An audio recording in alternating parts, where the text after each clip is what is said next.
Welcome, everybody. Welcome to the workshop on eco-restoration, building regenerative communities from the ground up as part of our Regenerative Summit, Regenerative Communities.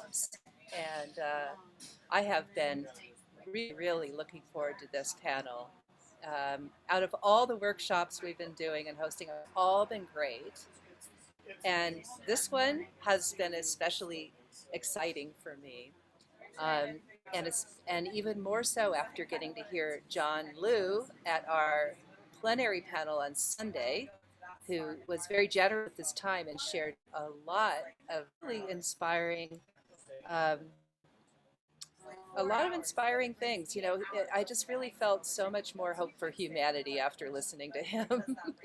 Like, yeah, we could do it. We could turn these things around. So, and the reason why it's so inspiring is because of what these people are doing that are here today, and all the other people that are doing eco-restoration camps that have started spouting up all over the place.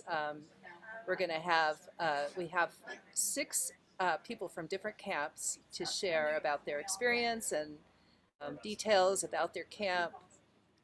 What is an eco-restoration camp? You ask? Well, I'm going to let Erin Beasley answer that, who is the director of the National Eco Restoration. But not before I go ahead and just introduce each of our speakers, so that then we're going to let them introduce themselves. Uh, so, yeah, to that, Erin Beasley is the U.S. Director for Ecosystem Restoration Camps, and she brings 15 years of nonprofit experience in more than 10 countries in the Americas, Africa, and Asia, including proposal development, grants management and reporting, project design, international policy advocacy, participatory community development. Prior to her current position, Erin worked with Conservation International to ensure the inclusion of nature and climate action under the Paris Agreement. She worked extensively in Cochabamba, Bolivia, developing trainings with women farmers on climate adaptation and agroecology. Erin studied at the Yale School of the Environment and speaks Spanish, Portuguese, elementary French, and Quechua. That's not something you hear very often. You can find her gardening and rock climbing when she is not advocating for ERC's amazing restoration partners. And I think I am going to just introduce each person just before they are about to speak. So I'll go ahead and hand it over to Erin, if you're ready, to give us the overview. Thanks, Jewel, and it's lovely to meet all of you.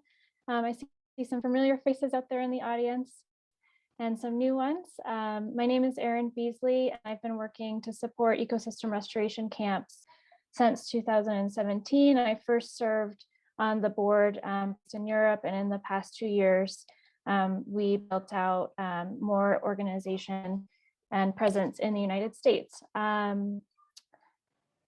Ecosystem restoration camps came out of this idea that was shared by John Liu, I think around 2016, that we could all go camping and restore a little bit of the earth. And I think the message there that resonated with people was that there actually could be a pathway for people to have a positive impact on the environment around them.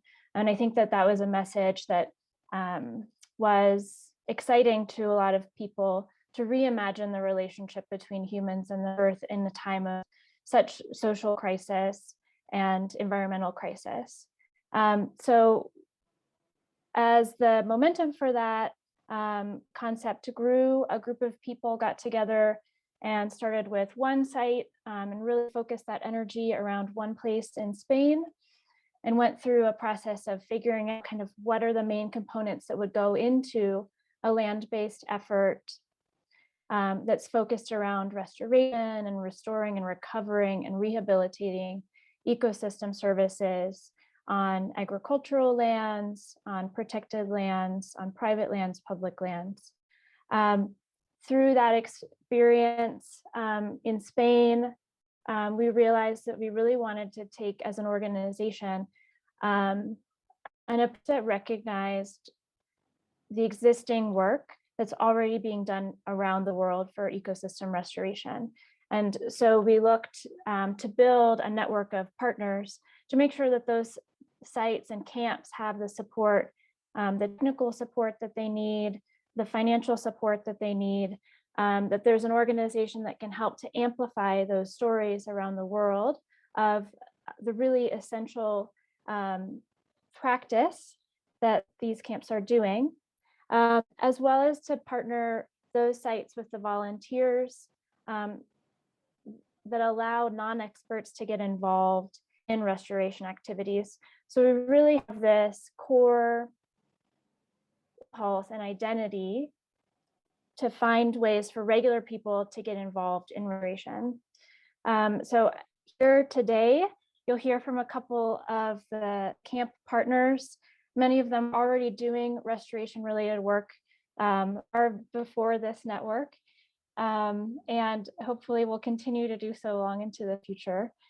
The way that ecosystem restoration camps works is very bottom up. So the sites that are already doing this work and that find value in being part of this community and being connected with other restoration efforts around the world apply to the network and make sure that the types of the organization is really focused on implementing restoration activities. That's really one of the main criteria for joining that network, and also that they're interested in going what we call beyond the fence post, right? So we have a lot of farms everywhere that are doing great regenerative activities, but the folks who have joined the ecosystem restoration camps network have really made a commitment to outreach, whether that's with their neighbors or with their surrounding community, or with people who live far away from them and still really want to be involved in these practices. So today you're going to get to hear a lot about a couple of the sites in California and this really amazing consolidated effort that has developed there with a group of leaders who I think are some of the best I've worked with. So I'm really looking forward to hearing from them and their stories. And I think with that, I will pass it to the next person. Okay, so I'm going to introduce the next person, who is Geneva.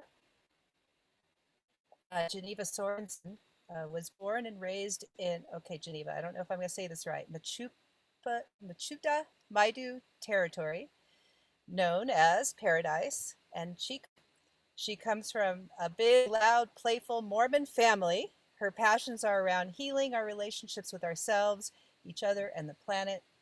She has a BS in health promotion and education with emphasis on community health and a minor in sociology from the University of Utah. Her work includes working in wilderness therapy and at-risk adolescents, chronic disease prevention within rural California tribal communities. And she served 2 years in Ethiopia as a health volunteer in the Peace Corps. She moved to Paradise post-campfire and is grateful to be back and honored to support the regeneration of her community. She currently serves as the project director of Campfire Restoration Project, among other things. So, Geneva, I'm so glad that you're here with us. Tell us more about yourself. Good afternoon, friends and neighbors. And I'm calling in from Mechoopda Maidu territory in Paradise. And yeah, I was gonna share a little bit about Campfire Restoration Project. And like Jewel said, I grew up in this area and came back after the fire to serve the community that felt like home to me.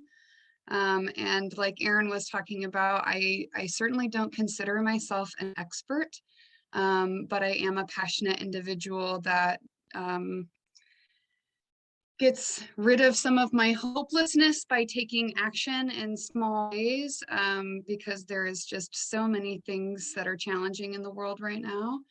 And so getting outside and getting my hands in the dirt and being with like-minded folks not only supports my own well-being, but it does feel like it creates some of the hope and the joy that we so desperately need on our planet. So I don't know if I can share my screen, if that's possible.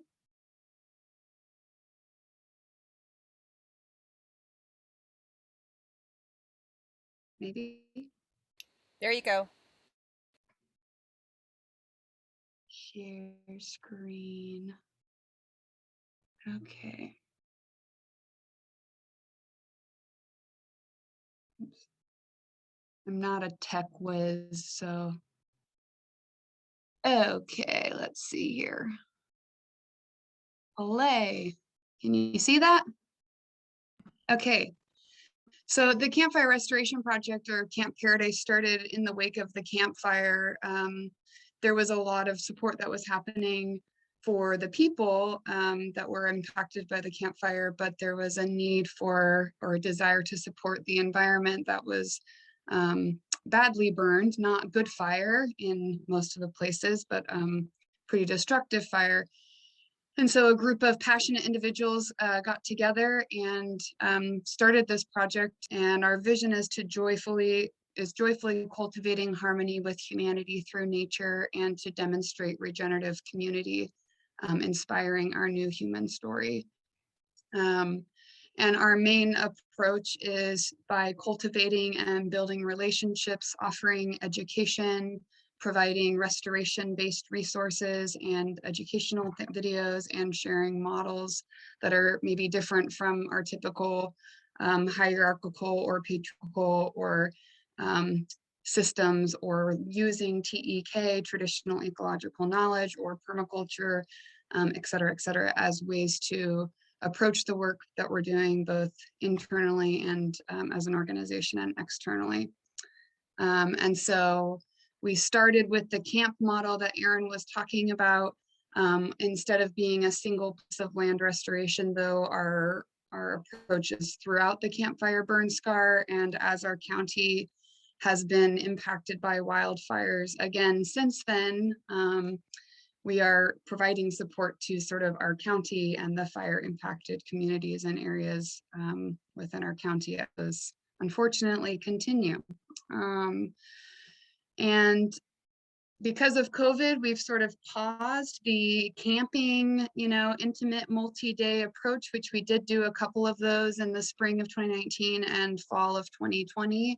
The fall of 2019. Fall of 2020, we were all very much inside at home.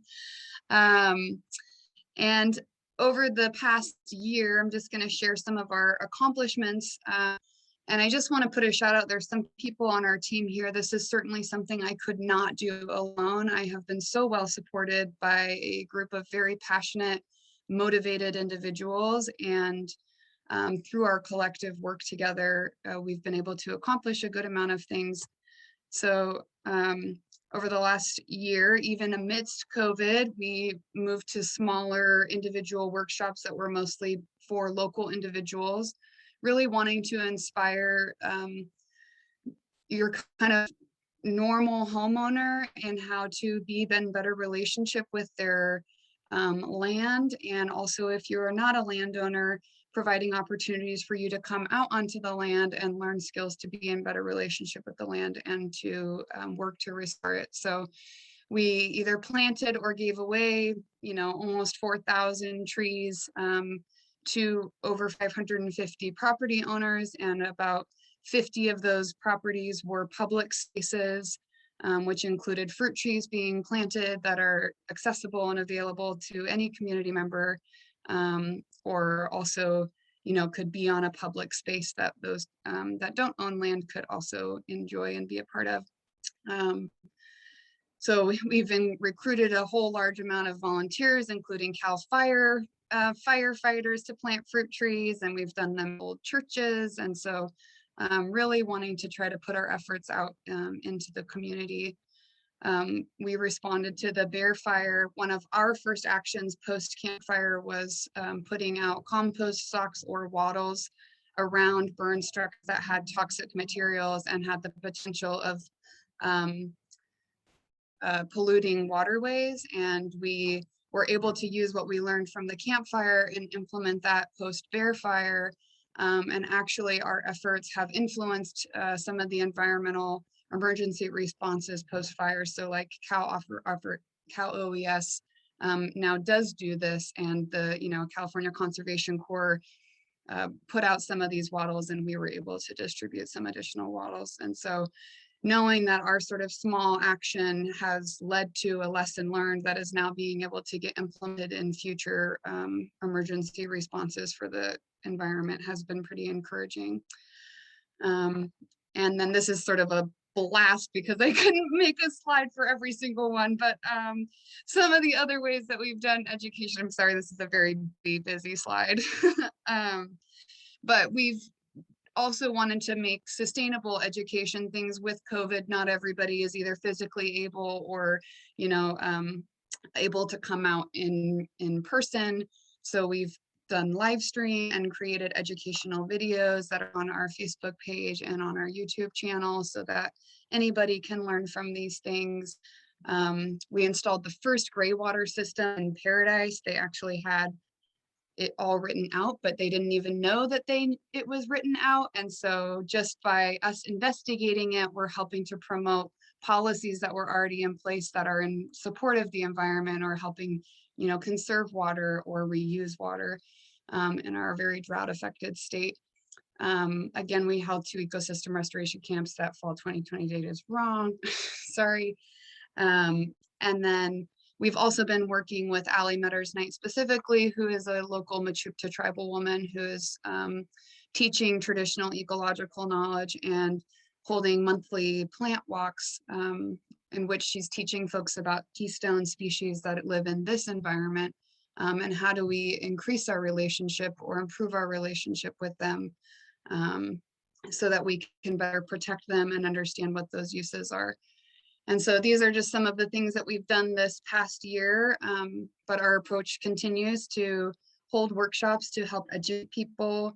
One of the biggest things that we've learned is that relationships are so important in this work. And it's so often that we work in silos, but because our community has been so heavily impacted by disaster, so many of our groups are sort of hanging on by a little thread.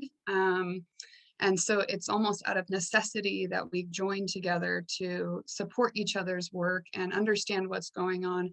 And that's really truly how an ecosystem works anyway. And so our efforts have not only helped sort of restore our environmental ecosystem, but really trying to make an effort to restore our social ecosystem and how we work and play together. And that feels inspiring to me. So I'm incredibly proud of all the work that we have accomplished. I cannot take credit for it.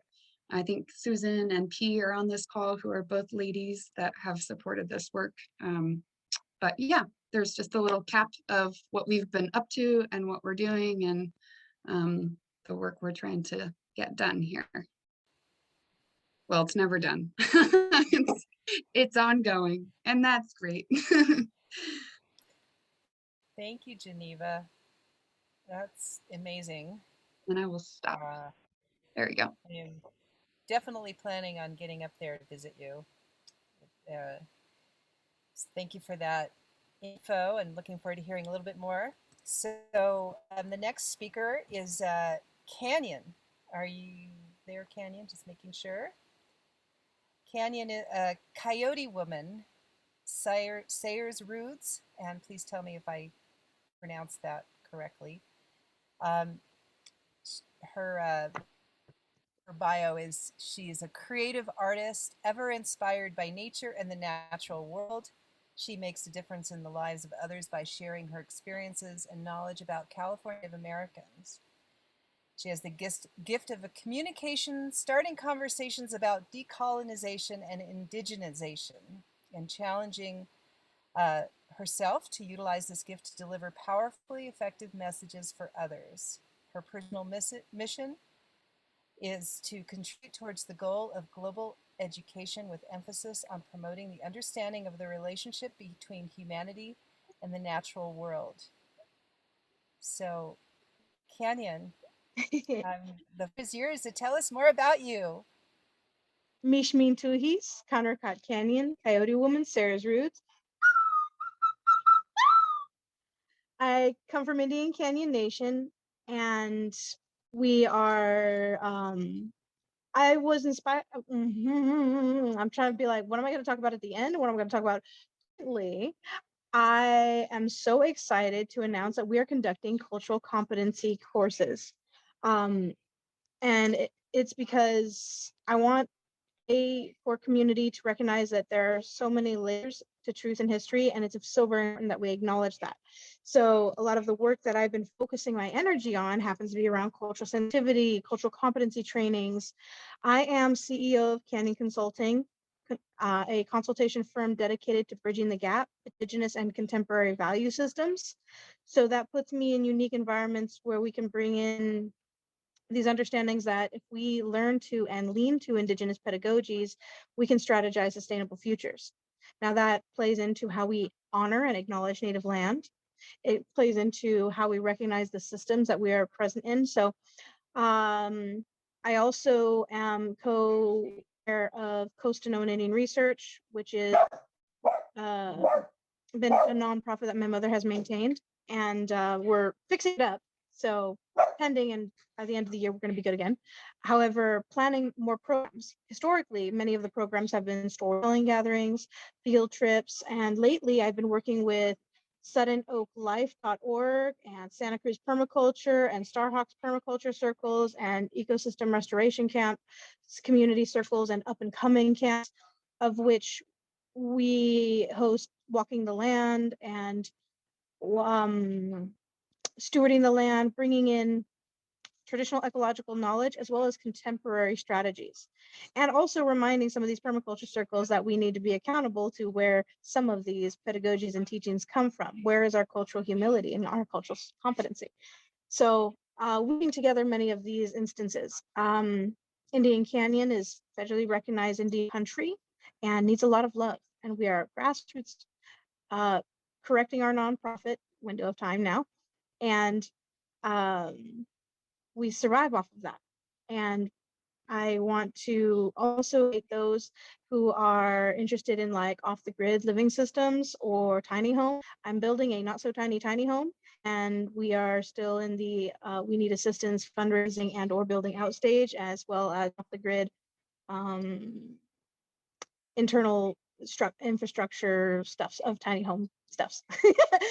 My mind's like, I want to say all of the things: land stewardship,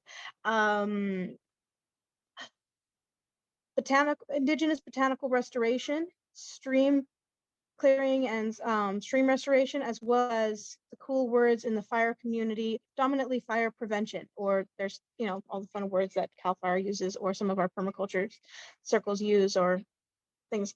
But dominantly culture sharing. I am inspired being an in-between. I have learned so much from allies in solidarity with Indigenous peoples, and same has gone for what they've voiced in their dynamic and encountering of me. Culture sharing, they've learned so much from myself and my community, and that's what we should be doing, is building community. So I'm excited to collaborate with different communities with all these amazing skills and perspectives that I do not have, and I'm open to collaborate going forward. I'm an OSHA fellow with Exploratorium, and that's exciting because they just did a beautiful land acknowledgement. So I invite you to go check out my website. I have no idea how many minutes I took, so my brain goes, I still have space in the end. I can fill in whatever I missed. I want to give respect and space to community members who are present here. So I thank you for your time, and hopefully you learn a little bit. I'm going to paste my website, canyonconsulting.com, many resources, because I'm a bad capitalist. I make a lot of things for free and available because education and honoring truth and history is more important than making money. Right on, Canyon. And I was looking for where the information was. I don't know if you mentioned what your indigenous lineage is. Is it Chumash? I am Mutsun Ohlone, California native.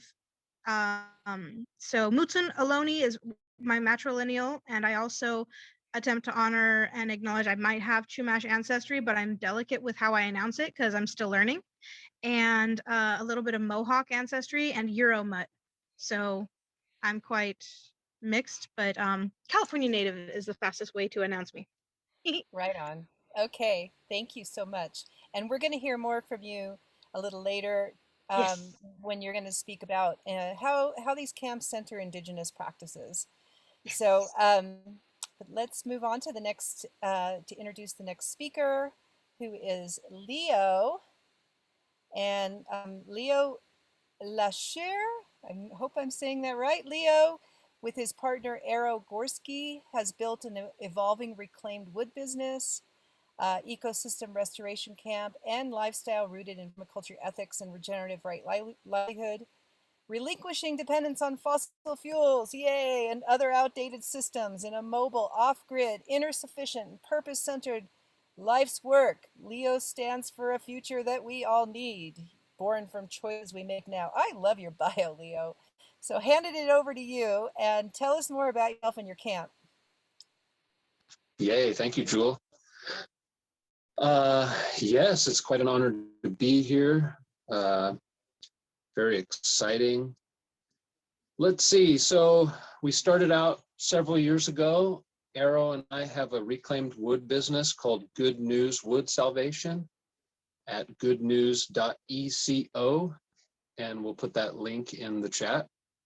And we needed a place to live, and we needed a place to run the wood business. So we ended up renting a lot, a 1 acre plot of a larger 10-acre property. And then we discovered the ecosystem restoration camp movement, and we were getting more and more into permaculture. And so we decided to make into an ecosystem restoration camp. And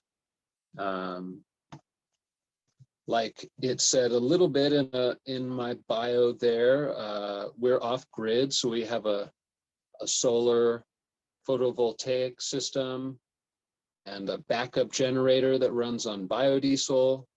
And we're playing around with some rainwater harvesting, and we have a kitchen that doesn't use any petroleum to cook. It uses wood, and it uses biogas. It uses methane from actually our toilet, from our poop.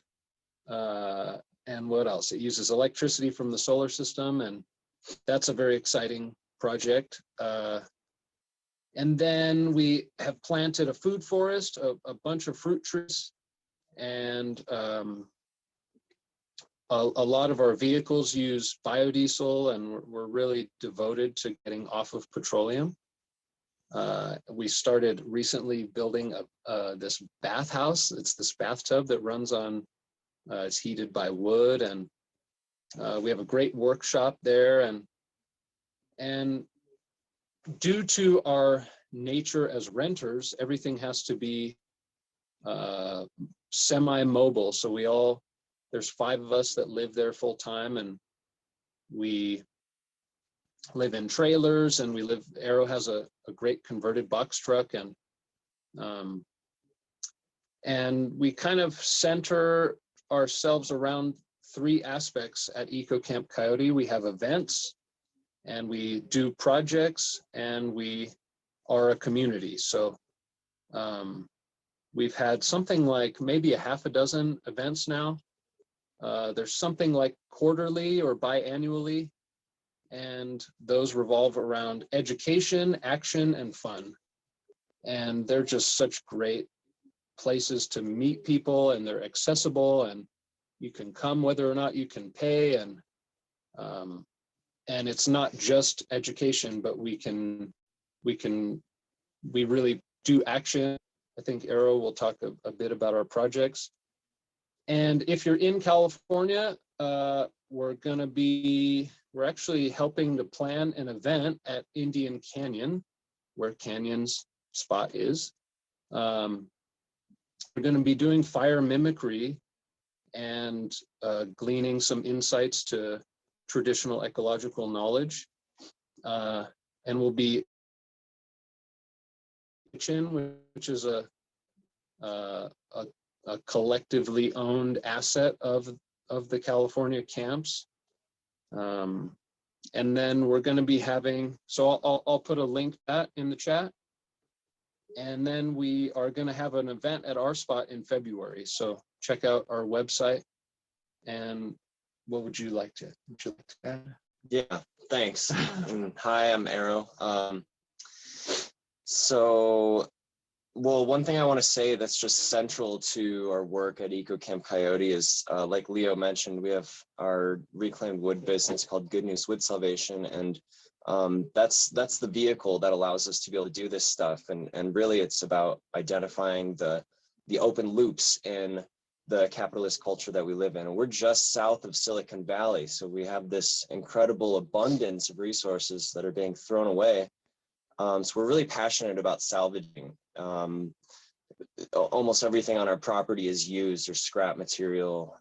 So we have a few projects that we're working on right now, just identifying the things that are needed in the local ecosystem. One is a roadside restoration project where they previously had been spraying permethrin on the landscape to abate fire load, but it's right next to our farm. So we've convinced the city to let us just cut the land, and we've been doing some tree clearing a little bit, more just branches, and reducing the fleet fuel load while making sure that we're practicing biomimicry as much as possible to balance. And then we have a tree nursery where we're planting out native oak trees into a greenhouse that we have access to, all with reclaimed materials and salvaged soil. And yeah, that's pretty exciting. We're going to have some trees going in the ground later this year. And if anyone's interested in native old growth oak seeds, let us know. We have over 200 oak seedlings right now, as well as chestnuts and avocados and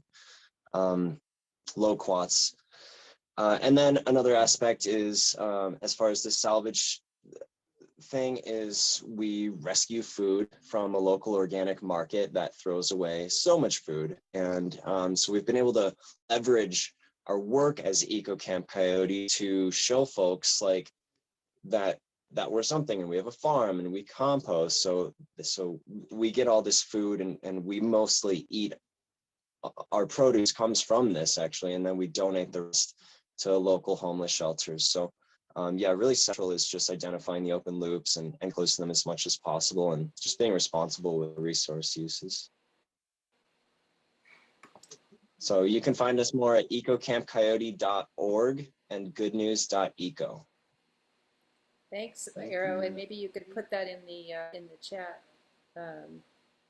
And just so y'all know, Arrow is a bonus person, so I didn't have his bio up, but thanks so much for being there, for sharing. And the next person is actually there with them, Jonathan Kabat. And I'm going to introduce you, Jonathan. You're the steward of Hotland Eco Regeneration Camp on the slopes of Mount Shasta, which was dedicated to participate in the restoration and healing of humanity's relationship with the biosphere. And Jonathan's decades of experience working in social work and psychotherapy, supporting people from all walks of life, from the billionaire to the indigenous, the indigent and homeless, seeking healing from trauma, addiction, violence, anxiety, chronic illness, and ultimately despair. He found that nothing happens in isolation. Yes. Assists therapists with a focus on trauma, eco-psychology, and transpersonal psychology, liberation psychology, and collapse. I didn't know this one. Collapsology.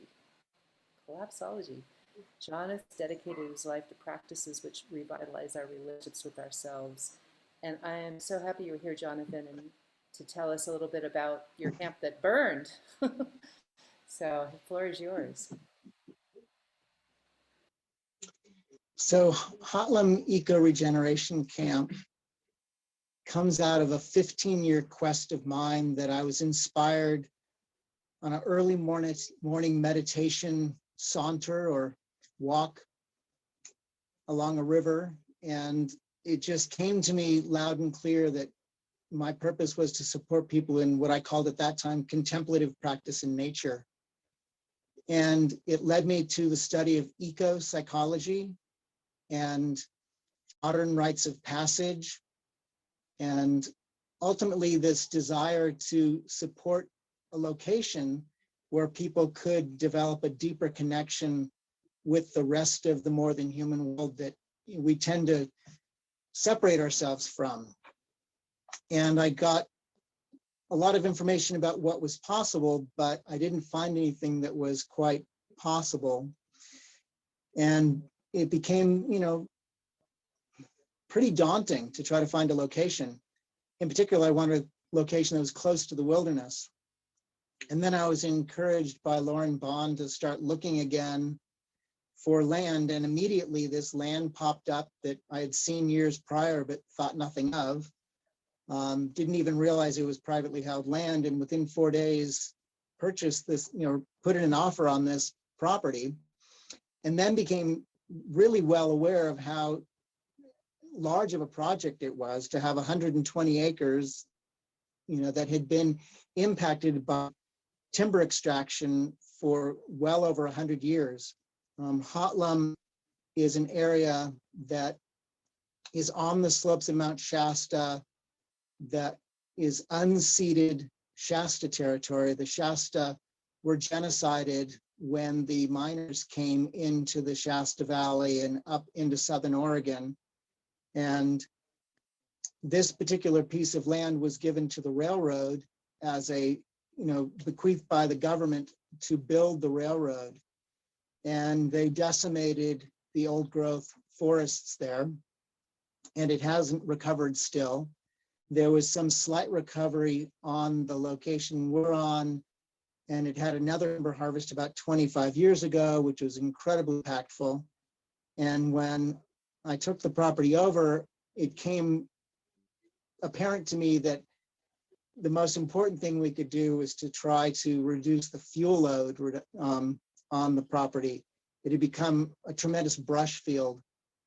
And so our first project was to start to envision, how do you treat a property that hasn't had fire on it for 100 years and needed fire reintroduced.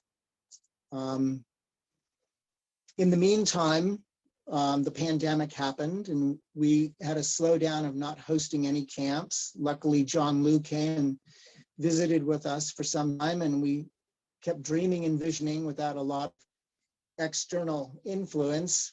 Some people came to visit us, but we didn't have really any camps. And then we finally developed a protocol for hosting camps outdoors, and we started doing projects such as working with the Firefighters United for safety, ethics, and ecology on a biochar workshop. We worked with the Nature Conservancy to do a TREX program, which is their training exchange to help people learn how to work with fire with a training as if you were a firefighter, but with a prevention orientation. We did small prescribed burn, like swamper style burns, and we started developing a whole practice around biochar, and we were doing thinning practices. We had a tree release party last spring, and then within a week there was a massive firestorm that was a lightning strike a mile off the property, and in June the property was engulfed in a massive firestorm, burned through the crown, and what wasn't burned literally baked in this firestorm, the lava fire. And the initial idea for me was to support people in wilderness initiatory rites, rites of passage, natural history, and traditional knowledge, ancestral knowledge, natural building, spiritual retreats, meditation, even healing practices such as what's called Shinrin-yoku, or forest bathing is what is translated to in English. And now post the fire, it's kind of hard to envision, what would that land welcome, and what would people be interested in doing coming to a property that has 1% of our trees left. And yet, spectacular sunsets. You can see all the way to Oregon, beautiful views of Mount Shasta, surrounded on 3 sides by wilderness. It's an amazing location that's been really, really impacted by human activity there for, over 100 years. And so many people are saying, well, you've been doing fire ecology. It's a wonderful opportunity to really deepen into helping people understand how to live in a world that's emerging, which is a world that has been impacted by human activities that have destroyed the hydrological cycle. We're up above the Shasta Valley, which is where the Shasta River flows through, which had a very important, what's the word I'm looking for? I can't think of the word right now, but where the State Water Board came in and basically enforced that the local agricultural interests could not remove as much water from the river in order to protect the salmon. And that's been a success, that the salmon are having, the kind of water that they need, along with the steelhead and the trout. But the entire valley is becoming desertified. And a lot of that due to the hydrological cycle being impacted on the slopes of Mount Shasta, and the climate change exacerbating that. We're right below some of the largest glaciers in America, and yet the mountain is dry. I feel that, learning in this particular kind of keystone ecosystem, we can reestablish the hydrological cycle. Perhaps it's going to take hundreds of years. What a great laboratory for us all to learn in, and simultaneously learn how to reconnect our hearts and our minds and even our physiology back to the more than human world. So we're in the process of exploring how to rebuild and exploring how we can host educational and spiritual and joyful events there up on our 120 acres deep in the forest of Mount Shasta. That is just an incredible wonderland that is really wounded now.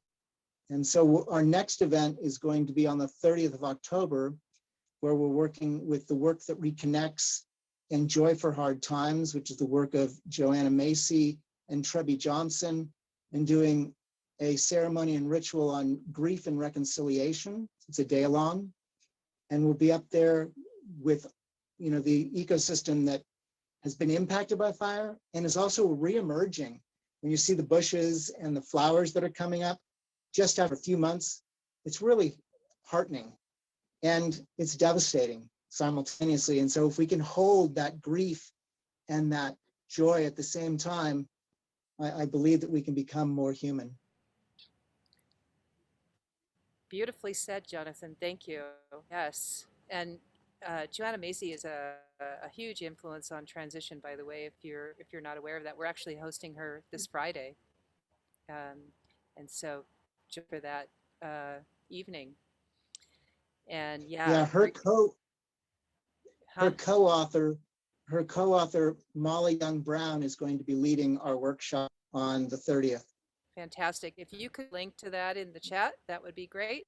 And yeah, that's very important work, to be tending to the human soul. It's like soul work, it's just it's healing of the what some called Watiko, or just sickness of humanity. As we are also restoring the land, we also need to restore our own souls, our own hearts and minds and bodies as well. So I'm so grateful that there are people like you doing that kind of work, along with the important environmental restoration work that you all are doing.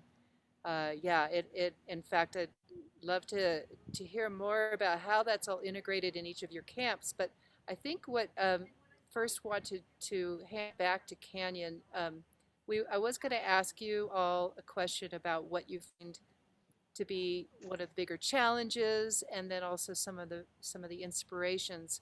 But if Canyon's ready, I think I'd like to her first to talk about how the camps are centering Indigenous practices, and hear from her for about 10 minutes or so. Are you ready, Canyon? Why, yes, I am. Great. So I'm hoping you can hear me clearly. I was having trouble with audio earlier. And so, well, I want to offer a little bit of inspiration of why I'm even here and in these circles of community. Because in all honesty, when I witness these permaculture circles, or especially, I'm going to call out the edible and medicinal foraging classes. And if there's a class happening and the teacher who is generating a profit, one, is not recognizing socioeconomic disparities amongst our population, i.e., less Black, Brown, and Indigenous and queer folk having access to some of these spaces? Is there an offset of cost? Is there an acknowledgement of privilege and accessibility? Or are these spaces dominantly of settlers of affluence and entitlement? Or, and it's play classism and also add in colorism. These are layers. So if we're going to have these type of classes in that, one, doesn't offset pricing, two, do they conduct a land acknowledgement? And three, do they talk about how the ecosystem has shaped and been shifted due to colonization and population boom and Western settler colonial mentality? If they do not include Indigenous peoples or Indigenous histories in what they are generating a profit from their well-intended uh, uh, foraging class, I see a problem with that behavior. And then I also see it in some of our permaculture circles where it's a male-dominated, non-Indigenous centered circle. Now, it's frustrating to me because a lot of permaculture pedagogies and teachings are from inspiration of Indigenous peoples. Yes, never in a time has there been a time where these things came together, this knowledge from over there and over here, but where is, I'll call it the same way we have Indigenous copyright, acknowledge the wisdom and knowledge that it comes from. Where is respecting Indigenous protocol? By humbling ourselves that we didn't create it, it was a form of knowledge that was shared and between cultures to different community members and developed. So where's accountability? So when I heard about ecosystem restoration camps and how there was a community member who invited me for a land acknowledgement, I want to just say that if I was going to have any part in it, I would need to influence and offer insight in regards to cultural sensitivity and cultural competency. Otherwise, I will have no part of it. No matter how intended, no matter how great we can strategize the future with the beautiful teachings and methods and approaches, if we're not honoring truth and history and we're not acknowledging native land, we're not in the right way. So I'm excited because we are on session 2 of our cultural competency courses. So we're inspiring allies and people in solidarity and coming together in taking a workshop and coming together to speaking about cultural sensitivity. There was a cultural competency circle that came of our ecosystem restoration camp council before any of us ever became camps. And as that developed, we had community come together and circle and voice where it is we feel we are in this journey. We're learning what we're unlearning, we're unsettling, we're decolonizing, and we are re-indigenizing our approach. And that comes with some pain, that comes with some growth, that comes from inspiration. And it also comes with a lot of work to finally learn what does appropriating culture and what does appropriating culture look like. Right now, it's some of us may struggle. We're like, is this? But then over time, as we learn more and honor truth and history, we become more informed and then say, it makes sense. Why are we doing land acknowledgements? Is it because it's the next thing that everybody's commonly doing? Should we do it because we have to? Or are we acknowledging that what does it mean to be on a stolen native land? What does it mean to be accountable to the layers of history that is both beneath our feet or that has shaped and shifted these ecosystems and areas? So that is one way that collaboration and work in collaboration has transpired.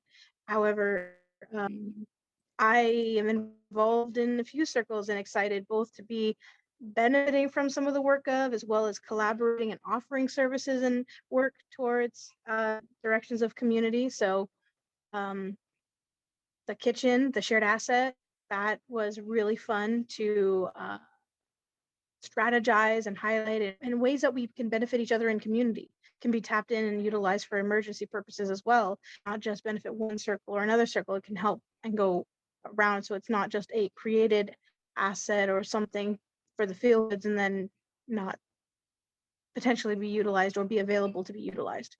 I'm happy, as I mentioned earlier, collaborating with Sudden Oak Life, fire mimicry endeavors. Now there's the course of the day with Leo and Eco Camp Coyote, but previous to that, we were having Santa Cruz permaculture and Sudden Oak Life come up and engage in introductory fire mimicry courses. And it has been inspiring enough to say, hey, let's have an applied day. Let's have a stronger day, application of like not just learning the concept and maybe being like a hands-on, maybe witness a few moments, but like something that's actually like, oh, we're actually on the ground versus just concepts. And so that's exciting. I collaborate. I just collaborated with my Shifu, my physical therapist, who had an idea of kung fu, bringing the elements of kung fu into our food system, but to also recognize how we can help the youth and those urban communities not just have access to food, but also have an integral relationship to it. Because there are times where donated or wonderful foods might get dropped off to a community in a more urban environment, but the appreciation or the knowledge of navigating quality food and to ingest, because many of us have been brought up in such a colonial environment that even the concept of like how veggies are made by some community members who have been indoctrinated in our more carnivore mass slaughter environment. I am an omnivore. However, I do argue the same points as many vegans and vegetarians in regards to our strategies and our post-colonial industrial method of providing food to the nation in these non-sustainable environments that don't honor their bioregion or their watersheds. I'm sorry, because I have to use sass and sarcasm at times to dissipate some of the intensity. And there are times where I'm in circles where I'm glad that I could express myself beyond just the civility politic, the politically correct of the civility politics version of she presented herself well, she was articulate, she made sense. No, we should be human and expressive in vulnerability. So I like to bring in humor and a little bit of sarcasm and sass because I have to bring and dissipate this frustration of post-colonial settler psychology, which is entitled in Africa. And we've forgotten our responsibility, our obligation to be good stewards of these lands. I'm probably preaching to the choir, but we need to hit more community members to just wake them up. And so I'm also lucky. I recognize my privilege being raised on the land of my ancestors, or my ancestors' have always been from. And the opportunities that my mother's career and presence in our community has afforded me. I've been able to enter circles because one, people like to tell me for my voice, but also I have a mind that is an in-between. I will finally, my coyote nature will instigate itself in and say like, by the way, are we thinking about this?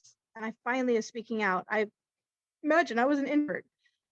Now I've shifted to extroversion because things need to be shared and need to be said. It's not me, Canyon, as the person saying it. I feel that it is all of the mentors that ever influenced me, my elders and my ancestors and the blood that runs through me. I feel as though that is what motivates me to speak and action because I can't just credit myself, like this whole concept of self-made.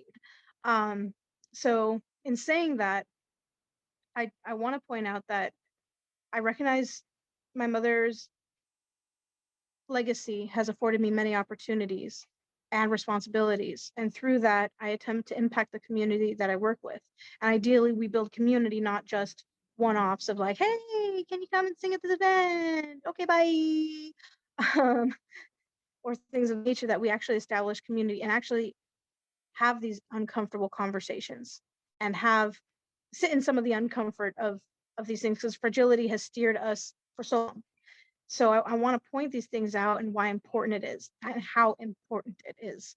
So I am ever inspired to honor truth and history. I will do whatever, whenever, however, anything for as long as I can, to honor my ancestors to the best of my ability, to honor truth and history, and to be a good ancestor in training. So I highly encourage you to check out a couple of resources. I'm going to click into our chat, both in honoring truth and history of learning about the history of the Bay Area, Ohlone territory. If you're in Silicon Valley, there's a history of the missions. And for those of you in this conversation who were born before 1978, you were born before the Native American had the right to practice religion freely. Even though many of us taught that America was established on freedom of persecution and of religion. Kind of interesting, right?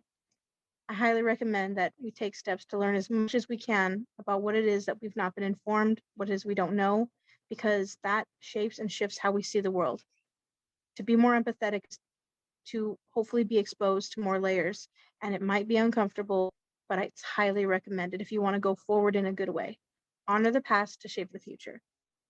I know I missed some stuff in here, but I'm not sure of my timing on things, so I want to be respectful of time. Well, I have a Stupid question. Western construct. I actually have a question for you. And by the way, Native Americans were able to practice religion, just not their own, right? Well, so wanted to make sure that was clear. Um, anyway, my question is, how are Indigenous practices getting taught and learned in these eco restoration camps specifically? Are you and other Indigenous people going camps and sharing the knowledge of that land? You know, ways that the Indigenous people of the land have had practices throughout, you know, history, or are there other ways that camps are learning these practices? I'm curious about that. Of course. So even in our ideas of, we're all in various layers of recognizing our impact of Western settler colonialism. So like different communities are deeply impacted differently. So California is, in parts of California, like the Bay Area, is more impacted than, let's say, Northern California, where there was a different impact of societies coming together. We had the 21 missions, and then further north, let's say over by Fort Ross, there was Russian occupation and the fur industry. So pointing out that there's a layered history and nuance to this. So depending on the camps and the territories, one, fundamentally honor truth and history. So anyone who is conducting these camps, highly recommend that they start becoming familiar with the native peoples of whose land they are on and attempting to reach out and be in community. However, step two, recognize the native peoples do not need to talk to, engage with, or consent to the work of these communities. However, it is highly ideal that these occurrences happen. Therefore, a more culturally competent and sensitive way to approach said communities, instead of saying, "Hi, little natives, I'm a well-intended person who wants to take care of the earth. What can I do?" As great as it might feel and as innocent as it might come off, that's a lot of labor for a native community to be thrust into, let alone the individual who is on this land should take time and considerations of learning about the history of the land, because the more you learn, the more we get a chance to connect and empathize and be in community, the more community sharing and culture sharing can transpire. As I built my relationship, I know I built my relationship with Community of Ecosystem Restoration Camp Council, California. So my relationship wasn't with ecosystem restoration camps yet. It was with the community I started to build, and where I saw accountability in individual actions of each community member. And not all personalities get along or can agree. However, we can learn from each other and learn ways of navigating these things and to dissociate personal frustration to concept, i.e., that introduced me to this concept, so I don't like this concept. It might just be the salt between human to human. We disagree. And we can still be in a circle together in our disagreement, because we shouldn't just go shopping for our yes or our no. And so the work, so depending on the circle, I am working intimately with my camp becoming established, and Eco Camp Coyote, where we are stepping into further stages of relationship, because like I haven't had a chance to go to Harlem, I haven't had a chance to go to Campfire, I Campfire, the area camp, and so I my stages of relationship to the community or that circle is different, but each of those areas has relationship building with the native peoples of those lands. Some, like down by the birdhouse, they're working with native community members of that land and having storytelling speaker series and traditional ecological knowledge sharing. We are in our community also will have some of those layers in our in-depth conversations where it might not be pre-con education and knowledge, i.e. this is the way it traditionally was done, because one, are we entitled to that knowledge? Not fully. Depends on the more respectful protocols of the community, but there are things that we can be in community with, and that's like sunrise ceremonies, or coming up we have a holiday, we have Indigenous Peoples Day. San Francisco acknowledged it for the past 3 years, Indigenous Peoples Day this coming Monday, and also on Turkey Day, where we can celebrate harvest and celebrate truth and history and sharing of the knowledge, because we might not be able to learn and start dancing stereotypical native dances as much as we want to feel as though we're connected, but we can be in ceremony and in circles of community and feeling aligned and one, and in time song sharing and being in community and ceremony is really important. And that can happen, like we're doing a more formal version of it right now, but if we were in person, I would have highly recommended we sit in a circle. And I probably would have highly recommended that I have sage, and I would invite you to smudge yourself.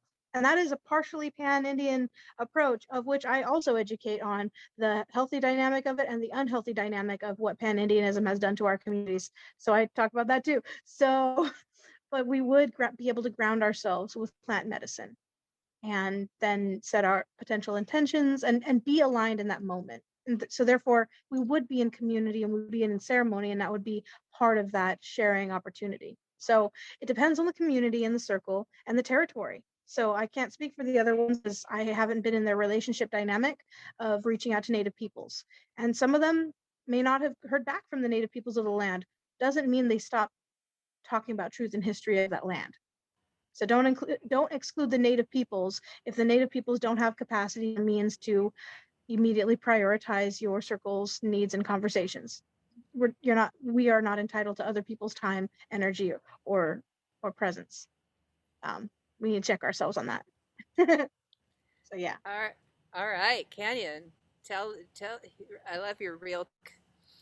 So that brings up what you're um, illustrating here is that it's the complicated answer. It's like that it really is with each community to develop authentic relationships with the stewards, the historical stewards of the land, the native stewards of the land, as the ecosystem restoration camp attempts to be a steward of the land as well. And so what that relationship is going to be unique to that community.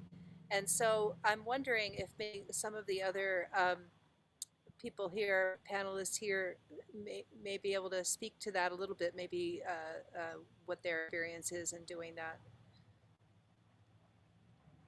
And go ahead and just unmute yourself, any of you, and just share a little bit if you have something to offer.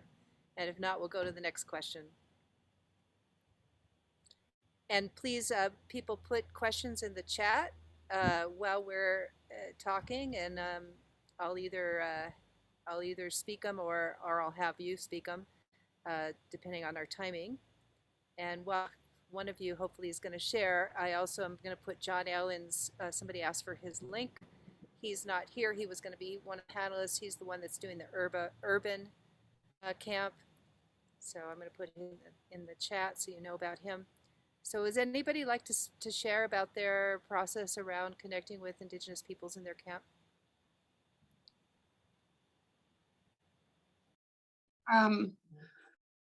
Yeah, I'll just add, thank you, Canyon, so much. I just love hearing you speak, and I love the sass and the humor. And I share that I'm feeling like I am any sort of expert or doing it totally right. It's just where we are, and we're super blessed that we have an incredible my leader, Ali Metters Knight, who is like charging forward in traditional ecological knowledge and land restoration in our area. She has a website, chicotea.org, I believe it's org. So I highly recommend you going on there. Feel free to donate and support her work. But I think for us, it has been showing up at her work days. They have a land in Chico that the city of Chico has a relationship with the Machupta tribe to be able to come and do restoration work on. So she has, been recruiting people and volunteers to come and support that. And so showing up as a volunteer there, supporting some of her classes, donating to the work, and promoting her things online, as well as, keeping an open invitation for her to join any and of all of our meetings, and asking questions about the approaches and the activities that we're doing. But like Canyon said, I mean, she is like this incredible, not only like a mother to multiple children, but like this, an artist and activist. And so she's got a lot of very limited time. And so being patient and not expecting a lot from her, and and then trying to include land acknowledgements in our workshops and talk about that regardless of her being there, but still holding space for that. So, and it's an ongoing relationship, right? So just continuing to show up and be in relationship like you would with or your aunt or your cousin or your brother or a friend or neighbor or whatever. So showing up in a way that's supportive, I think, is what we're attempting. So that's what I have. Thank you. Does anybody else want to speak to the question? Hi. So I just wanted to. Hello? Let's see. Is somebody needs to mute themselves? Erin, go ahead. I'll see you. Yeah, I just wanted to reinforce one point that Canyon said that really stuck out to me, that I think there's a lot of personal homework that goes into understanding the place where you are and the people that you're in relationship with. And those are people that are with us today, and people who have been in that land in the past, and those who will be there in the future. And so I think that I just wanted to, that point, Canyon, that you made really stuck out to me, and I just wanted to reinforce it, that there's so much we can do to inform ourselves. There's so many resources, and doing that individual work and making a commitment and finding time is something that everyone, I think, can all do if this is really a topic that is important to them and that they want to move forward on. Thank you. Leo or Jonathan? Or? I'll speak a little bit. I think that one of the difficult pieces for California is to really deepen our understanding of the history of California. And it's a really big place. And there were many, many people who lived in California before the settlers came. And some of those people died of multiple causes, including tremendous genocide, intentional, horrific genocide. And in our area, that is the case. And I think it's really, really important for us to understand as best we can the impact of that, and understand how we can be in right relationship. And it takes time, it takes trust. One of the things that we've been doing is seeking to understand more and developing relationships, as it kind of naturally arises, rather than, rushing out to try to, create some kind of alliance. When we meet people or introduce to people, we have a wonderful Karuk elder who comes to many of our events and shares with us. And we've been in discussion about hosting a camp specifically for Karuk youth as a cultural camp for them and hosting them. We've invited a Shasta man and a Karuk elder to our cultural competency day-long that was hosted by Ecosystem Restoration Camps in California, which Canyon supported. And that was a wonderful event, and, sharing those opportunities with one another. I'm just trying to be open and listening, and also supporting the needs. We have a prescribed burn association, which one of the burn bosses is a Karuk gentleman, and they're leaders in reestablishing cultural burn methods and working with the National Forest and the powers that be that have made it illegal. And, at the threat of death if you're doing cultural burnings, and bringing that to the fore. It's a powerful thing to watch, these communities struggle for their rights, like their fishing rights on the Klamath River. And so wholeheartedly supporting their sovereignty in the ways that we can, without believing that we're the ones who are, doing the work. It's their work to do, and we're here to support them and to develop relationships in the proper and natural time. And so I think it's about respect and deeply listening and learning. I think where we are at this point.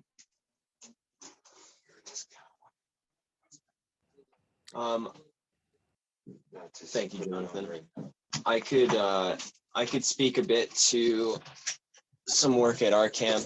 We're having some tech inquiries here, being that we're at another event as we speak with limited internet.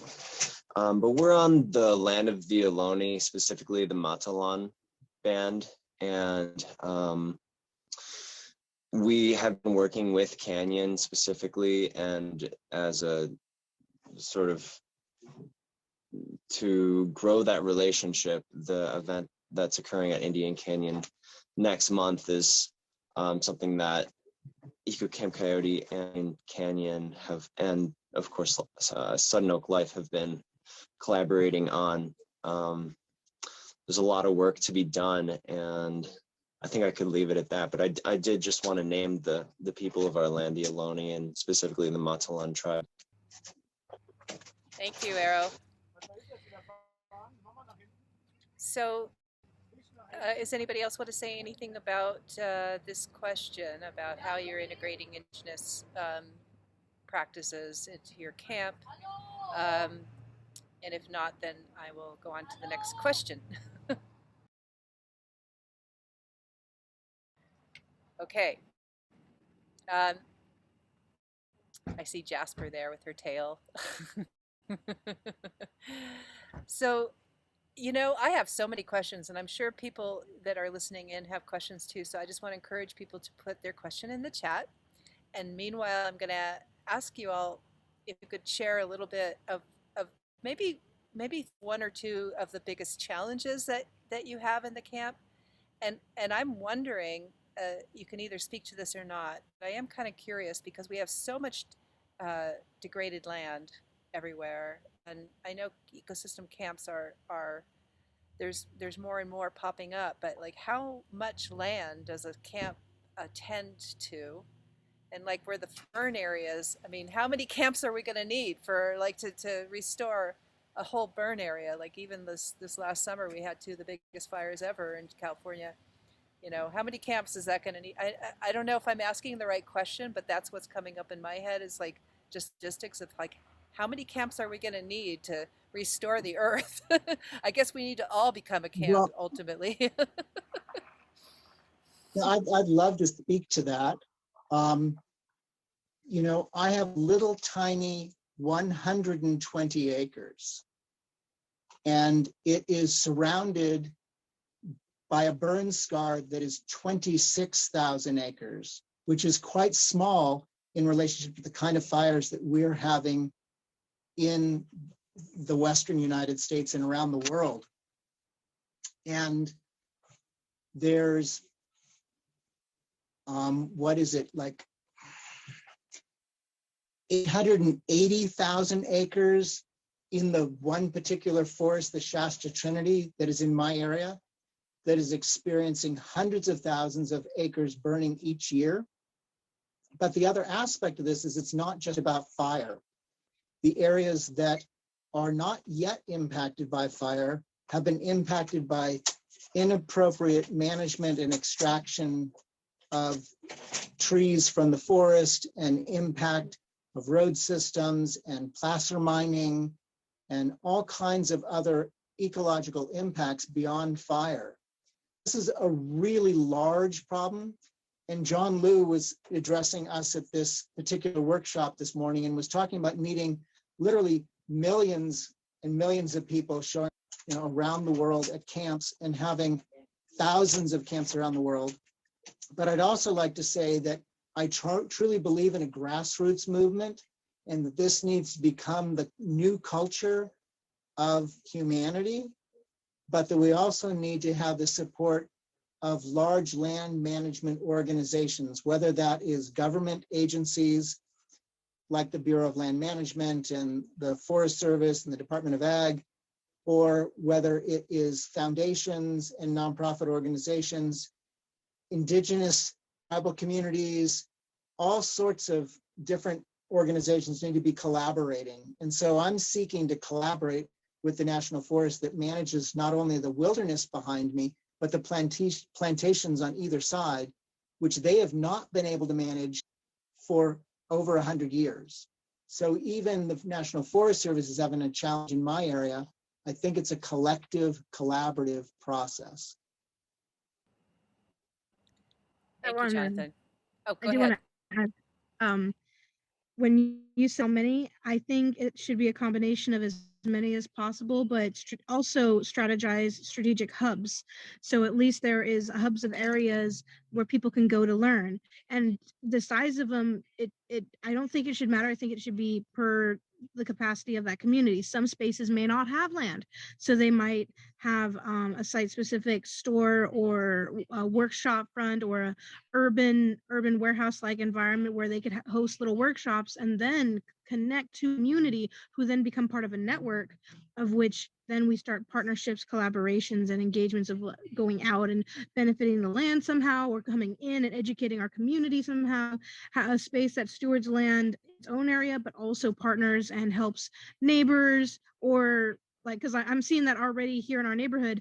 If Three Sisters, Three Corners pursues becoming a camp, they would be a storefront like how urban space where they don't have land to steward. However, they could teach medicines, tinctures, pedagogies, communal development, strategic outreach, working, all kinds of stuff. Then we have like mid-tier where it's like Eagle Camp Coyote, both helping its land and space and its neighborhood up and down a corridor that has pollutants, which is very frustrating. So bringing land shit back and partnering. And then how they were with Indian Canyon, as well as Indian Canyon becoming a camp and having a lot of land that needs a lot of love. And I need community members with amazing skills that I don't have. I need team, I need capacity building, I need fundraising opportunities, I need website development. I need people who have strategic plans, because my ADHD has me distracted and forgetful. So, I mean, I need a lot of love and a lot of help. I don't want to say like there's one methodology, one approach, but many hubs at a minimum. And then as Jonathan voiced, like it needs to be applied and brought into the day-to-day. This needs to be a norm, the same way that people talk on the phone and they say good morning or good day, ma'am, or we're getting away from gendered stuff. So now we're being respectful to not misgendering people. So like how these practices are brought in, this should be a concept that is not philosophized or brought in by a handful of people. It should be a norm. So, yeah.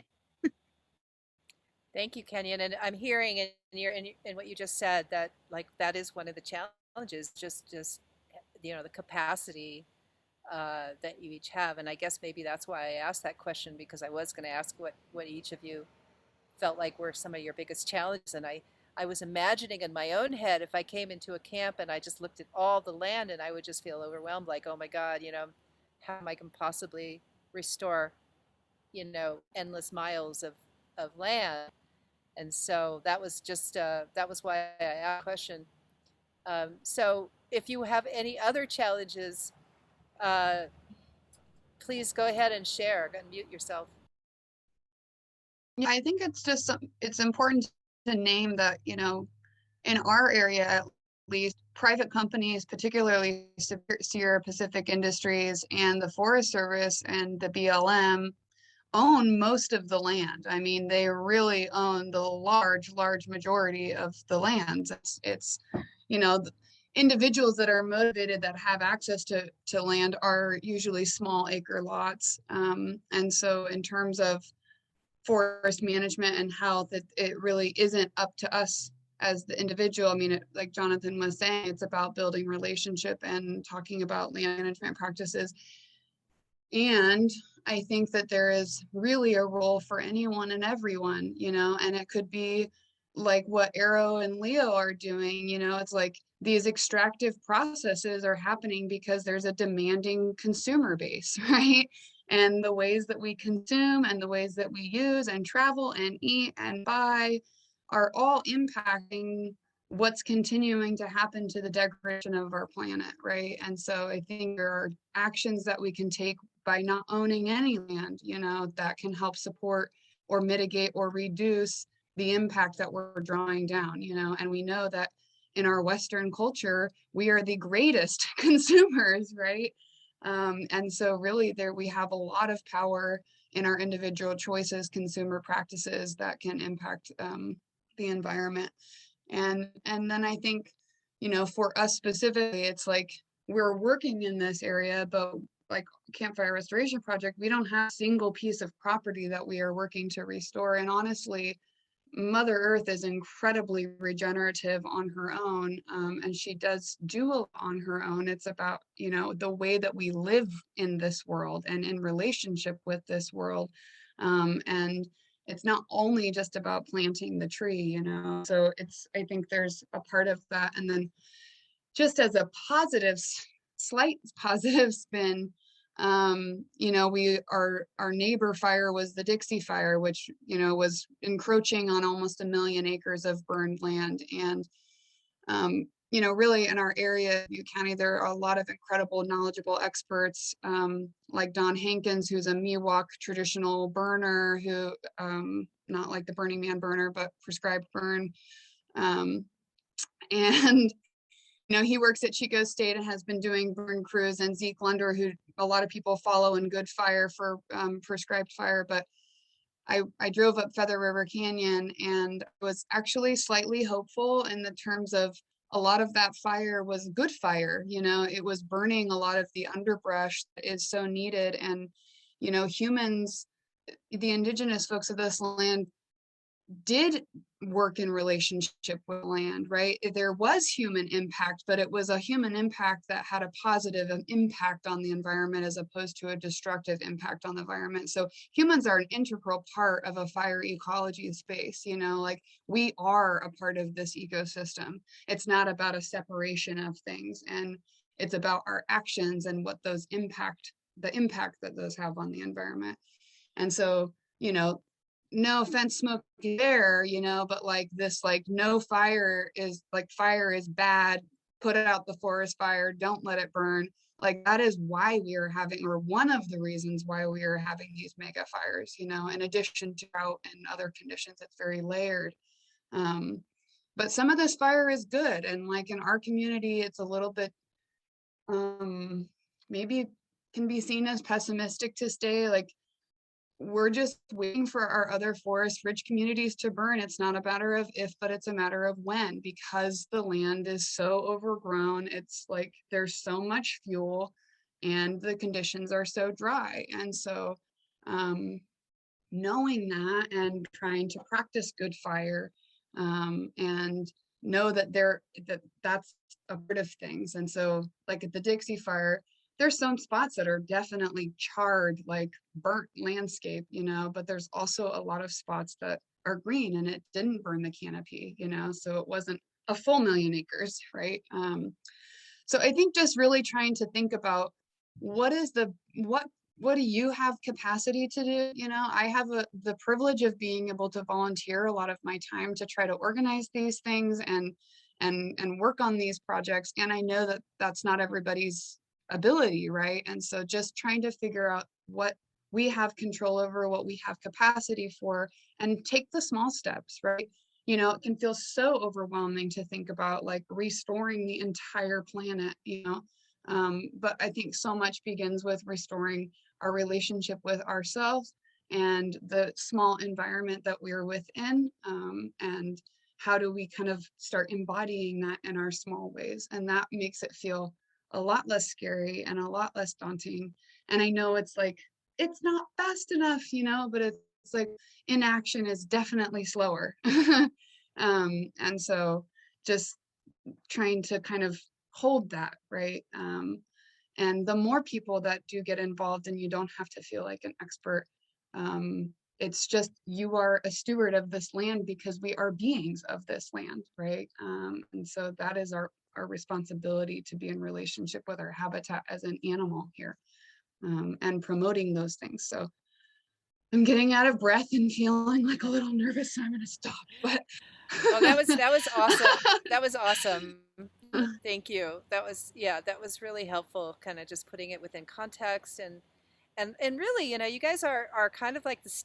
To use a metaphor, you're like a stake in the ground in all these places, and it's just sort of like that attracts more energy, attracts that, and eventually you're literally the groundbreakers for this movement. And I know, how many are there now in the whole country, Erin? So within the country, there are 8 camps that have joined the network, and across the world, we have 40 camp partners in, I believe, 26 countries. Yeah, so it's moving fast. I mean, and that's in how many years that happened? It's a pretty short time, right? We kicked off our first activities in 2017.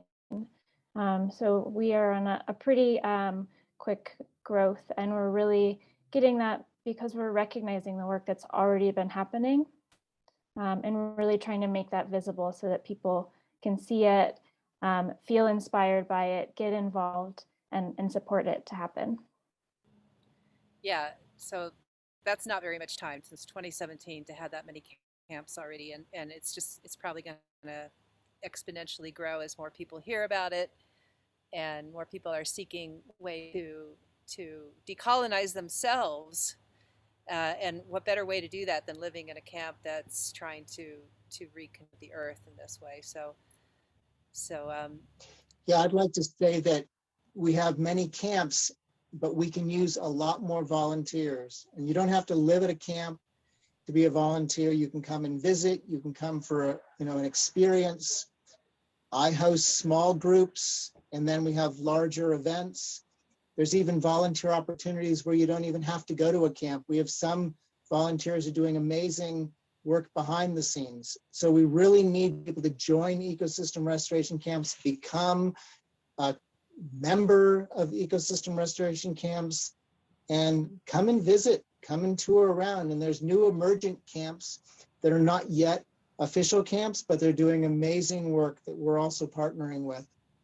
Yeah, I wanted to say too, just I appreciate, Erin, you naming like how long ERC's been going for. I mean, we're in the very, very early years of this movement, and just having more exposure, like that's maybe one of the challenges too, is just like no one knows what ecosystem restoration camp is, and now more and more people are seeing and realizing there's a barrier of entry to like joining and to interacting with a camp and engaging and becoming a camp oneself. Like that's one of the beautiful things about ERC, is that there isn't like some big financial obligation, or, you know, it's really just about the intention to restore the ecosystem. So it's a really beautiful movement in that it's super just democratic, and it's easy to kind of become engaged. You know, like everyone here in this call has the capacity to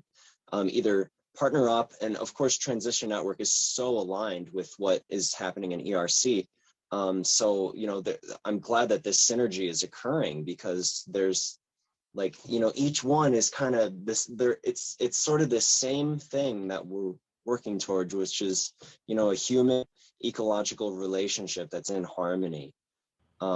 So ERC maybe being a little more temporary. We had John Liu actually talk at our class earlier today about, you know, ecosystem restoration camps are kind of like, they're kind of like dating, right? You're not necessarily getting married to the land, you're not getting married to the people, but you're at least like checking it out. You're trying the relationships out, you know? It's like, it's not super committal. Like, come check it out, like come date with us. Like, we're, you know, it's really an open sourced kind of platform that's being built here, which is super exciting.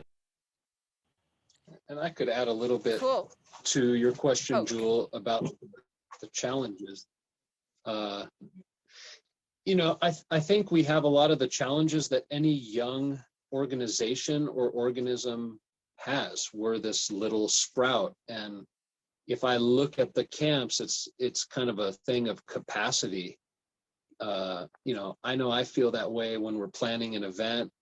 And to answer one of the questions that came up in the chat, there are definitely ways to plug in virtually. You know, a big aspect of at least our camp, and I think all the camps, is it's event planning. So there's marketing, there's budgeting, there's all these things that to get people there and to manage that whole system. Much of that is on the computer, and that's something that I've had a hard time doing all that, but that's starting to turn. I'm starting to feel that turn, because now we've done, I don't know how many events, maybe 6 kind of major, whatever major means, events, like, you know, a real event that had a page and all that. And every time it gets a little easier. And so now we kind of have the capacity to go to Indian Canyon and say, okay, can we help you plan an event at your space, and how can we do that? And we don't have to reinvent the wheel of, oh, what does it take to you know, what's the schedule going to look like and stuff. We've done that before now. So that, and the combination of that and having this kind of a prototype kitchen that is a shared resource that really embodies more than just a kitchen, but a beginning of a possible shared infrastructure, are some really exciting things coming from initial challenges. Thank you. Yeah. So thanks for helping us know how we can help from afar, and then also maybe how can, if somebody wants to start a camp, you know, what do they do?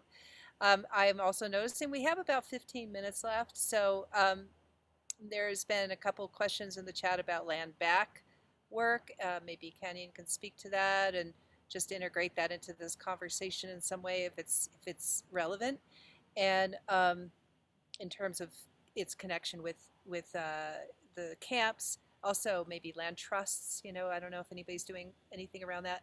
But so those are just some questions I want to present so you can speak to or not, or put in the chat. But about 15 minutes left. So I was thinking maybe each of you could just kind of speak to, you know, we'll just do a go round and just speak to whatever is left that wants to be said in this space.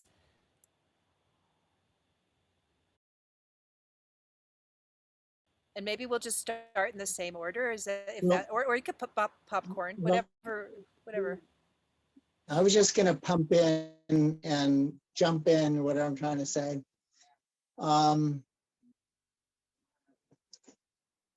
I think what we're really talking about is community. You know, nothing happens in isolation. and we all face tremendous challenges.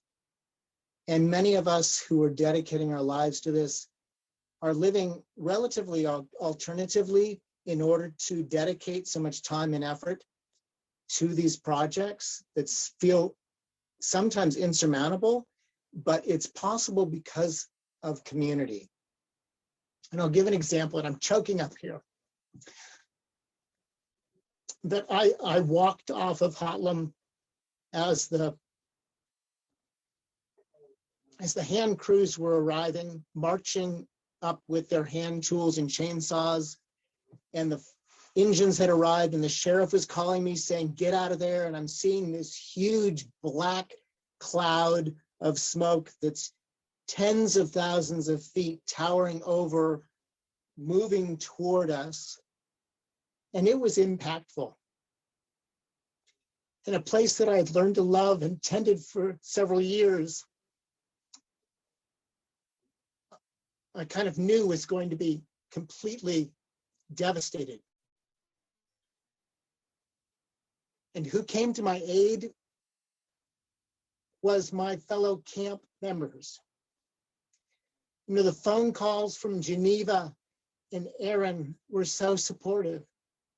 And then I got to go and stay with Geneva and be at Soul Sanctuary, which is a center that she lives at with her family that does trauma work with folks. And then I went down to Eco Camp Coyote, and they took me in and just gave me some time to, heal. And Aaron supported me in raising some, just basic funds. And then I went and stayed at one of the board of directors of the Campfire Restoration Project's home and house sat there and had, a little bit of a sanctuary. And so, I was able to visit another emergent camp up in Concow Meadows, and they gave me dinner one night. And so it's like this camaraderie, and it's not like they have to do anything special. So what I'm suggesting is we're a community, and you don't have to be special to join ecosystem restoration camps. You don't have to have a lot of knowledge or skill. That's great if you do. If you have an academic background or have restoration experience, great. Or media experience, great. But we're a community, and we're welcoming, and we're supportive. And that's what this international organization means to me. I took in John Liu when he had no place to go, and we're like a big family that support one another. And that kind of relationship is what heals our relationship with the rest of the world, because we can't heal our relationship with the more than human world if we can't heal our relationship human to human.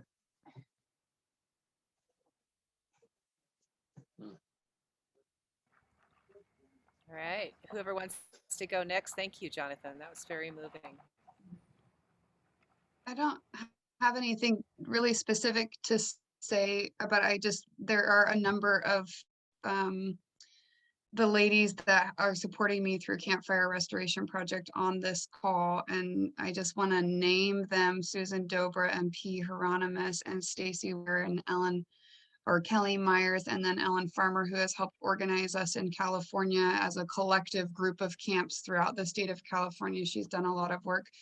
And so I also just want to open the space to them if they have any things they want to say, because they're just as intimately involved in this work as the rest of us on the panel, and definitely wouldn't be here without any of them. So just naming some of the other folks that are on here.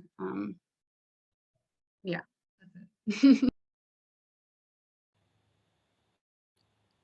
Great. Would any of those people just named like to say hi before we keep going go around?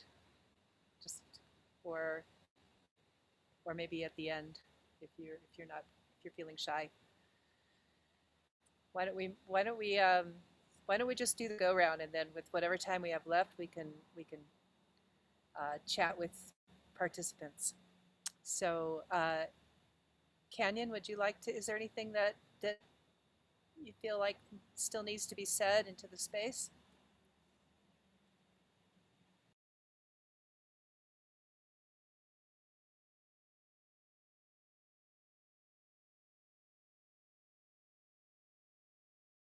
You're muted, Canyon. Solidarity and alignment can help us honor truth and history, and that we all have amazing talents, skills, and abilities to be in together community. As I mentioned, I learn a lot from allies and accomplices and advocates, but what we really need is co-conspirators for the future and to be good allies, to be good ancestors in training, because we are all technically children and people of the earth. We all can call the earth, we can all claim our indigeneity to the earth, but with that indigeneity, we need to recognize that in every location that we are, there has always been a place-based community and knowledge and wisdom of those who've always stewarded these lands. So Indigenous protocol, by becoming familiar with the native peoples of whose land we are on, can help us align in honoring that truth of that land, that space, and of that way of life, because humans will always impact the world. And many Indigenous nations have been denied their element of truth of, since time immemorial, Indigenous people have been stewarding these lands. And it was only a short period of time that through colonization, we have deeply impacted our environment. Post-industrial population boom, and now many of them are waking up and becoming aware that we need to do something. And it's educational outreach, it's communal outreach, it's realign and be introspective with our own personal actions. It's a combo package of all of the above, all learning styles, all perspectives.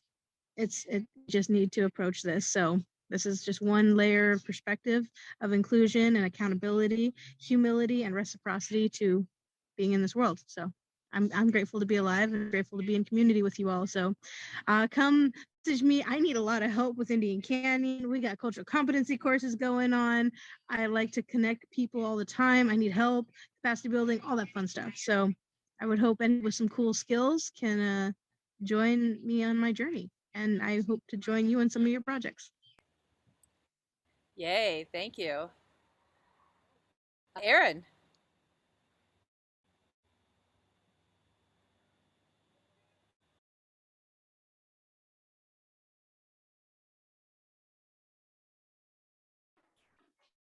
Are you able to see my screen? Great. Yes.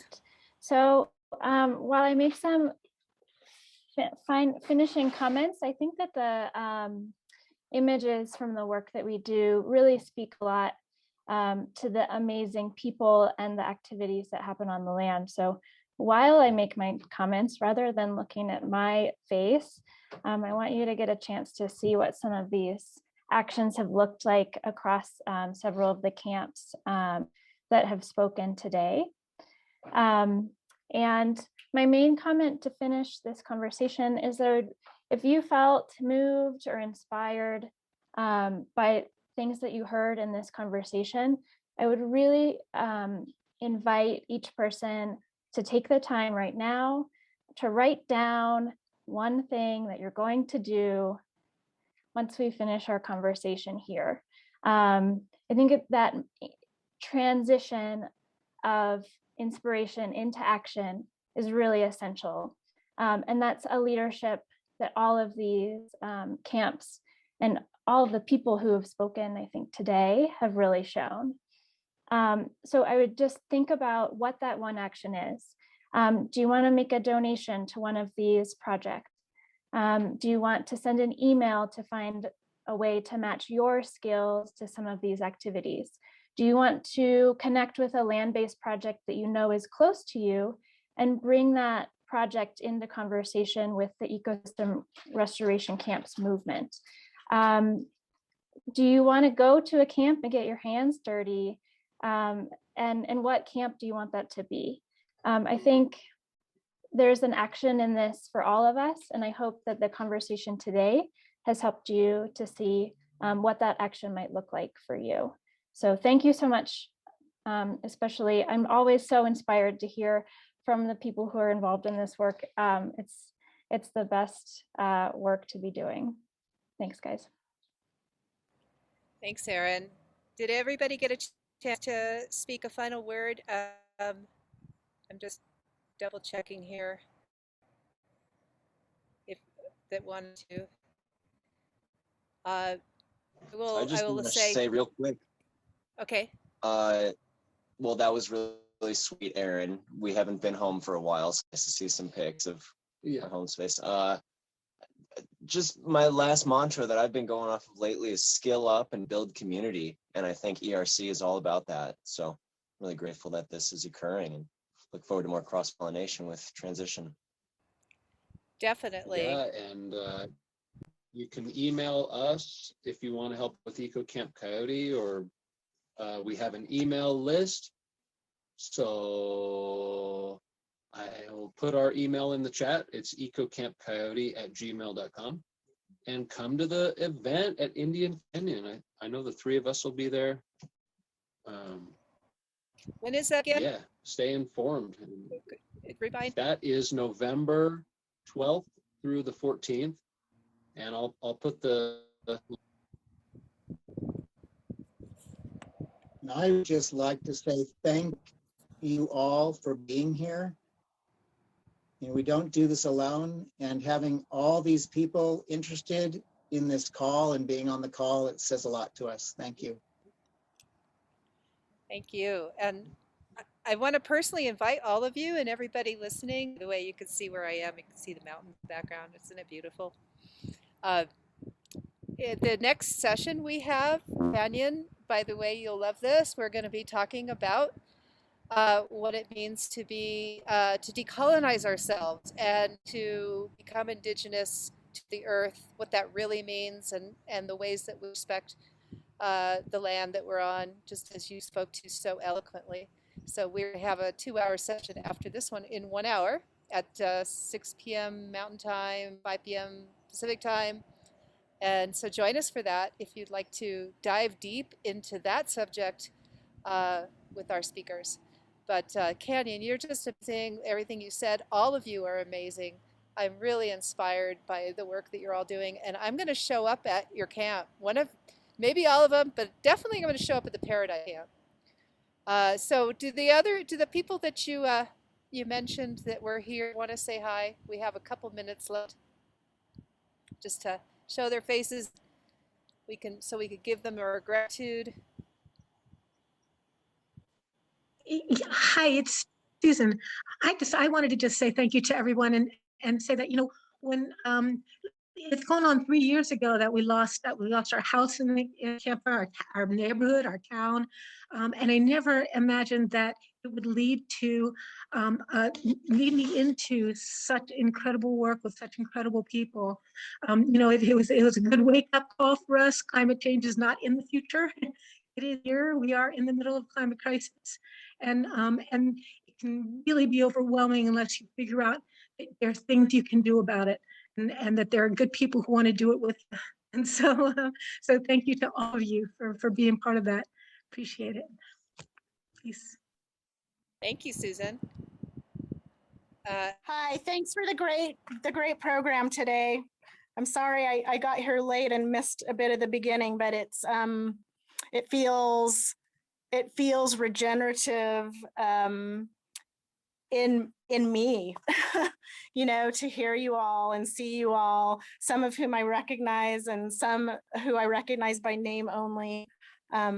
My name's Stacy. I'm on the board of Campfire Restoration Project with some other folks on this call. It's really great to put faces with these names.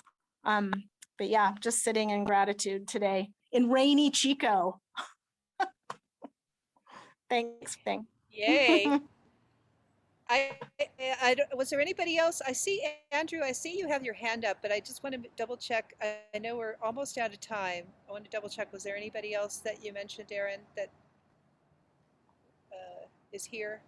Can I just say thank you, Geneva, for getting us together and activated, galvanized, I would say, is we have weekly calls. We hold each other accountable. And Canyon, back to echo everything that you talked about with Black, Indigenous people of culture. I think there's a lot of trauma work that we can be doing within our own communities to even have these conversations beyond land acknowledgement. And just get involved in politics, please, people. These policies do not change without showing up going to those really uncomfortable city council meetings when we talk about environmental justice and social justice. Learn how to become an ally. Like, this is the work of walking through the really uncomfortable, like, disarming of everything that we thought we knew and facing Mother Earth, who's letting us know it is beyond time. So just thank you for the opportunity to have this platform and bring together all these pivotal voices. And thank you, humans. Thanks. Thank you. And I see Erin's asked if Ellen Farmer could say hi. Yep, just saying hello. I'm so proud of all of you. This was a beautiful presentation. And I just want to remind everybody that we got stopped in our tracks by COVID. We were intending to have all these personal events, you know, we were going to have a personal retreat in March of 2020, and that's when everything stopped. So I think we've made incredible progress considering what we've had to put up with. And thanks for everything you've said, everybody. Well, thank you all so much for this inspiring time together. And I know there are many more questions, so you've got all your contacts in there, and I will send out a follow-up message to everybody, and I'll make sure that all those links are in there as well. And sorry, Andrew, I'm sorry to get to your question. I don't know if you could put it in the chat or just, you know, but we do have to sign off here very shortly. Hi, Johnny. Thank you again. Hey, kids. Sorry. Bye. Thank you again, everybody. And yeah, say hi to John. Did you just say John came in? Yeah. He did? He did now? Yeah. Oh my gosh. Oh boy. Oh man, we missed you, John. Totally missed you. I gathered as much. I'm on the road. I'm so sorry. I missed it. I'm sure it was awesome. Thank you all for putting it together, and sorry for undermining it this way. Well, we had plenty to talk about, but I know several people were asking for you and like, hey, what about the urban camp? Oh man. Another time. All right. Yes, let's do it another time. I think this is just the beginning of a transition aligned relationship for sure. So thank you all again. I'm going to stop the recording and say a official ending. And I'll stay on a few more minutes just for any kind of chatting or questions. Thanks, Jewel and Transition US. Thank you so much.